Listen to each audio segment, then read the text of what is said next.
money. How do I handle it well?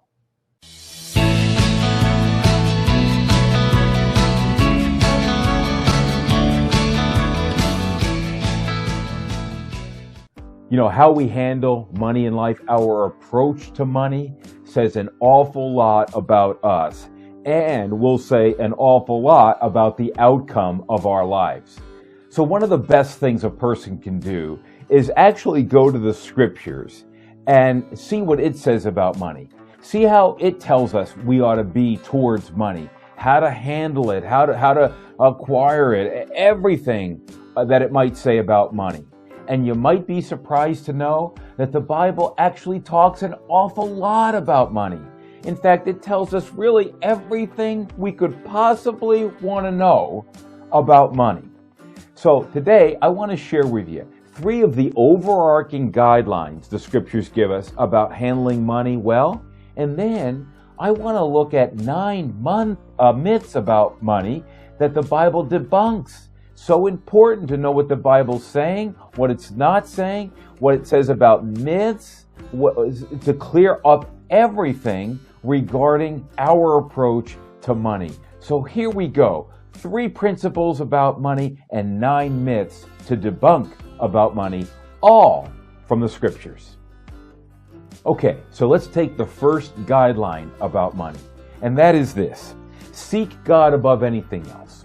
Don't love things or money over God. Okay, so this is a real overarching principle, but it's a really important one. It's to say that God matters more than anything. That's really important, because if you look out at life, so many people are pursuing money and pursuing things or pursuing security or whatever as if it matters the most to them. Those things shouldn't matter the most to you. Nothing money can get you should matter the most to you. What should matter the most to you is God Himself, the giver of all things. So we've got to say, first of all, that we're going to love God over anything. Now, look what the scriptures say about that. Matthew 6:24. We read, "We cannot serve God and money." Okay, so we're going to have to choose. The things that money can buy us, are we going to serve that? Are we going to serve our ambition for more and more? Or are we going to serve and love God over any of that? So that is the first principle. Love God above everything and anything else, and above anything and everything that money might get you. Do not love money. Do not love the things that it acquires, because you cannot love God and money at the same time. Love God instead. Okay, so here's principle number 2 about money. Use the talents God's given you in life. Okay, so maybe we've all heard the parable of the talents, where God gave us certain talents to certain people. Some used them more, some didn't use them.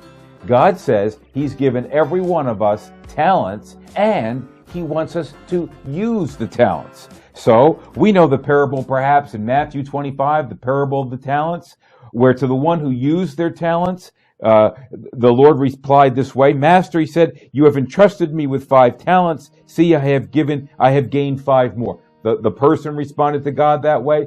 You gave me talents. I've made 5 more. That's what God wants from us. He wants us to go out and use our talents. In using our talents, we're going to acquire, we're going to pay our bills, we're going to be responsible in the areas of money. We're going to achieve. We may achieve so much, but we're going to achieve, and it all comes from this principle: use your God-given talents, put them to practice.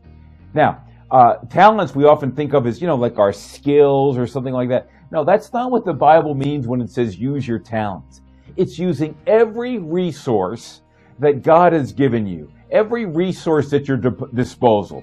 So here's a list of talents, okay? It's much more than just your skills. Look, your talents could be your work ethic, your integrity, your innovation, your creativity, your knowledge, your training, your experience, your education, your relationship skills, your communication skills, your leadership skills, your connectedness, your health, your good attitude, your time, your forethought. These are all talents. Okay, so if we take talents like those and apply them every day in our life, Think about it. If you say, I'm going to get trained, I'm going to get education, I'm going to use my creativity, I'm going to work on my communication skills. When you apply all the talents like that, then that's going to be well for you when it comes to money. Okay, so principle number 1, love God over money. But principle number 2, apply all your skills and talents that God gives you, which is going to mean you're going to get educated. All of those things. And here's principle number 3. Once you've acquired, therefore, be a good steward of your money. Plan and spend wisely. Put away money. Purchase things that are really of value, and so forth. So the scriptures say this. It says in 1 Corinthians chapter 4, verse 2, it is required of stewards that one be found trustworthy. So we are to be a trustworthy person, a good steward with everything that we acquire.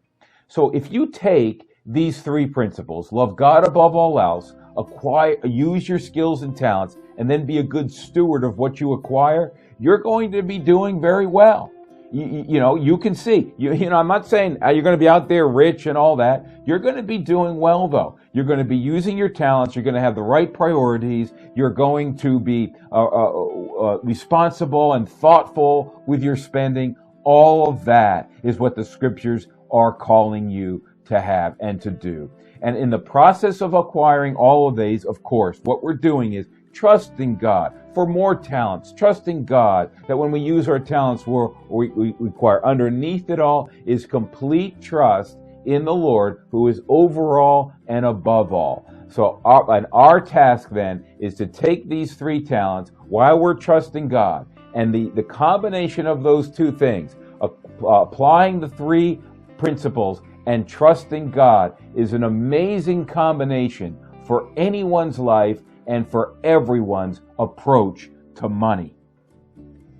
Okay, so let's take a look at a lot of the myths surrounding money, and let's take a look at the scripture addressing those myths, and let's take a look at myths surrounding what the scriptures say about money. Let's take a look at 9 very significant myths that you've either heard or believed in at some point in your life, or you soon will hear one of these 9 myths. It's important to avoid these myths. It's important to dispel these myths because they're like pitfalls as you go and as you approach money. So you want to apply those 3 principles. You want to trust God, but you also want to avoid these pitfalls along the way. Here we go. Myth number 1. Money is not important. That's a myth. Scripture never says money is not important. Money is important. Money does matter. You can't pay your bills without money. You can't provide for your family without money. You can't have shelter without money. You can't give to other people without money. So anyone saying that money isn't really that important really doesn't understand what the scriptures have to say. They say that giving is important. They say that providing for your family is important. They say that using your talents and therefore acquiring more is important. Money matters. Money's important. You won't find in the Bible that money doesn't matter. Now remember, it does say, don't love money. It does say, love God over money. But it never says that money doesn't matter. You should realize that money does matter. Here's myth number 2. This one goes kind of along with the first one. That poverty and spirituality go hand in hand. That if you're really spiritual, and if you really love God, you'll be poor. You should be poor. You should want to be poor. That's a myth. It's not in the Bible. In fact, some of the most spiritual people and godly people in the Bible had an awful lot. You can think of Abraham. You can think of Job at the end of his life. King David, Solomon. They all had. So to think that spirituality and poverty go together is a myth. It's not in the Bible.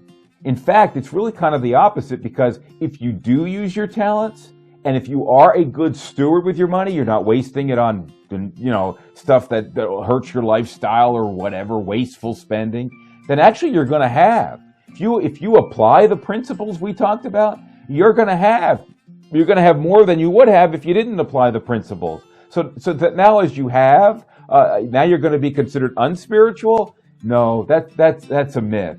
Poverty and spirituality don't go hand in hand. It's true, some people are very spiritual and very poor, that's true. But by and large, if you're going to apply those principles, you're likely to be better off than you would be if you didn't apply those principles. So it's the opposite of spirituality and poverty going hand in hand. All right, here's myth number 3. Myth number 3 goes like this. This is a big one. We should be focused on giving, not acquiring. Okay, so, you think of those people who go out, they're trying to get, and they're trying to obtain, and you must think, oh, they're just selfish, or they're just greedy. Well, maybe not. The scriptures say to be giving, right? Well, in order to be giving, what do you need? You have to have. You have to acquire in order to be giving. So the Bible's not against you going out and acquiring. It's not against you going out and acquiring a lot. Because it's for you giving. You can't give unless you acquire. So everyone who says giving is great, but acquiring, oh, that's for the greedy. That's false. Giving is great. And in order to give, you got to acquire. So go out and acquire. And remember, when the scripture said, subdue the earth, go out and subdue the earth to Adam and Eve, well, as part of subduing the earth is going out and acquiring, mastering a craft, mastering a business, doing well in business. When you do that with integrity and honesty, then you're acquiring, and that is a good thing. The Bible is for giving, but it is also for acquiring. It's a myth to think we should be good givers, but not good acquirers. You should be good acquirers and givers. You can't be a good giver unless you are a good acquirer anyway. Okay, money myth number 4. Here it is. If I have, then someone else goes without. Okay, so this is a myth. It kind of goes like this. If I've got stuff, then it means someone else doesn't have stuff.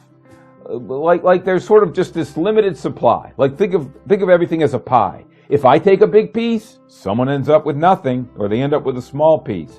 That's actually a myth. And it's sort of like known as the rule of scarcity, that there's only a scarce amount, and so if I take, then someone else goes without. That's the myth. Instead, it's really the opposite.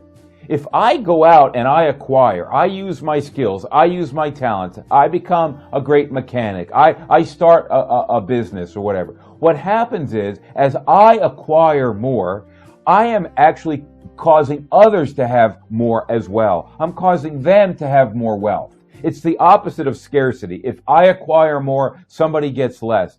The opposite. It's if I acquire more, others get more. So you may have heard the phrase, a rising tide lifts all boats.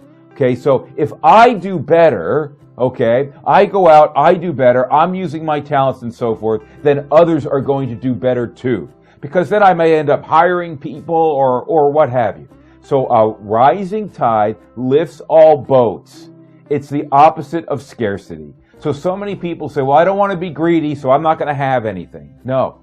Instead, realize that if you acquire using your gifts and talents and have, it's been better for everybody else along the way. Don't follow to the rule of scarcity. Realize that as you go out and acquire and use your skills and talents, you're making a bigger pie for everybody. Okay, money myth number 5. Acquiring just creates inequality. Okay, so now that goes like this. If I acquire a lot, all right, then someone else isn't going to have as much, and we got all this inequality, and that's not good. Well, the truth is, you don't necessarily want equality of outcome. You want equality of opportunity. You want everyone to have the same opportunity to go out and use their gifts and talents. You want equality in that way. But some people are going to go and they're going to use their gifts and talents. They're going to get educated. They're going to get trained. And they're going to end up with more. And then you don't want to take from them and give it to the person who decided to be irresponsible, not use their gifts and talents, waste their day, waste their time, waste their life. You don't want to reward that by taking it from the person who did the opposite of all that. Okay? So instead, what you want to do is provide equality of opportunity, and then when there are different results, that will incentivize those who didn't use their opportunity to go out and use their talents and skills and acquire more. Money myth number 6. Oh, this is a big one in some church circles, not so much in others, but it kind of goes like this.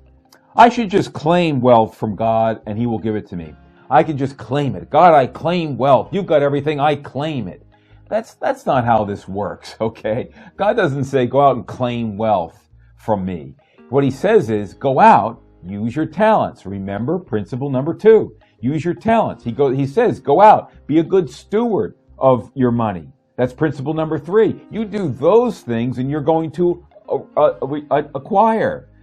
So it's not this name it and claim it kind of thing approach you want to have to wealth. It's the I'm going to go out and use my gifts and talents approach that you want to use towards wealth. All right, that's 6 of the myths. Here's 3 more. You ready? Myth number 7. Giving always just enables others to do less. I'm just encouraging laziness when I give. I'm just discouraging people from getting up on their own 2 feet. Well, that's a myth.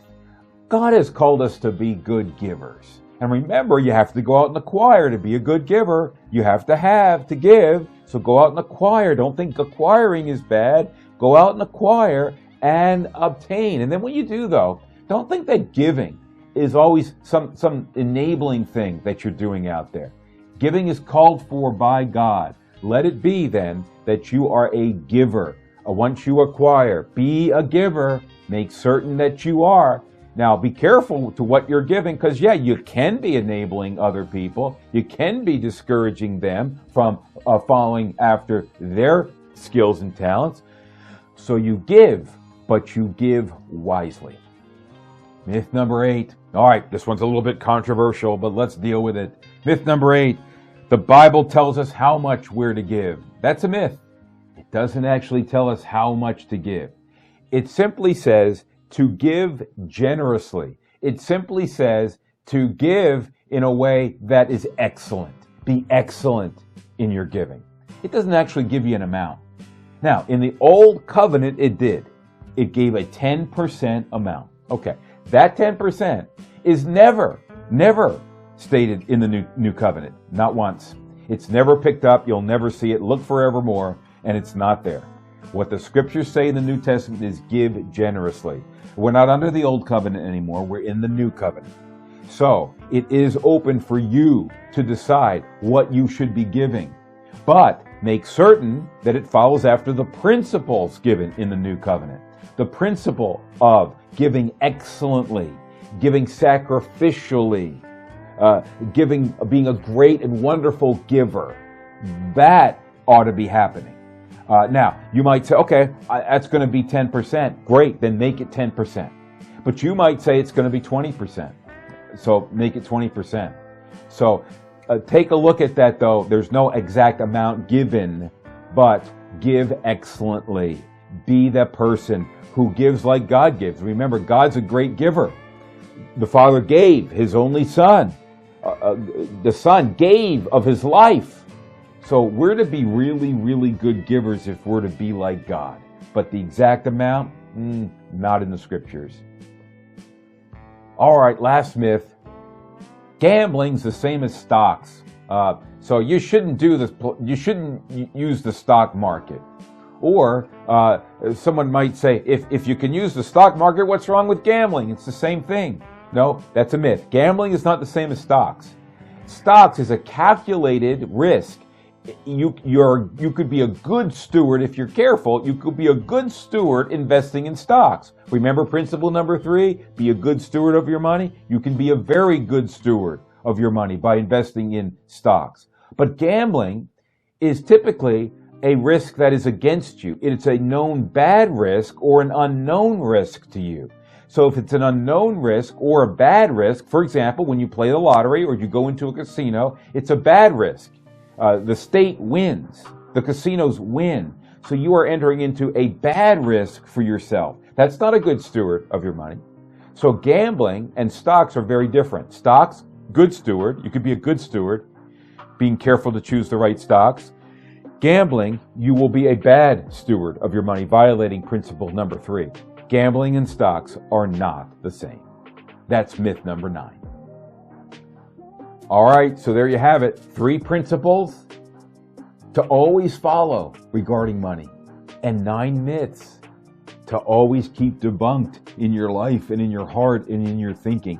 Let me just share those 3 principles again because they're so important. Love God above everything else. That's number 1. Number 2, use your skills and talents. Go out, acquire. Principle number 2. And principle number 3, having acquired, be a good steward of your money. Spend wisely, spend well. Spend on things that edify and build up your life, build up your family, and build up your future. Don't squander what you end up obtaining by using your skills and talents. Those 3 principles, they go such a long way. They'll go a long way in your life as well. Follow them out. And as you follow them out, avoid those 9 pitfall myths too. And you will do so well with money, and it'll make a big difference in your life, because money really does matter, and how you approach it will make a big difference for you, your life, and your loved ones. So approach it the way the Bible calls you to approach it. Thanks so much for being a part with us today on this wonderful and important topic. They're all important. I admit it. I think every one of these 50 topics is really, really important. So I'm glad you joined with us today for this video, and I hope you'll check out a lot of the other questions too, and the midweek devotionals. Thank you to everyone who's subscribed, and thank you to everybody who watches. It's so wonderful to make these videos for you and to know that you've been blessed by them. And remember, for every question, there's always, guess what it is? There's always an answer.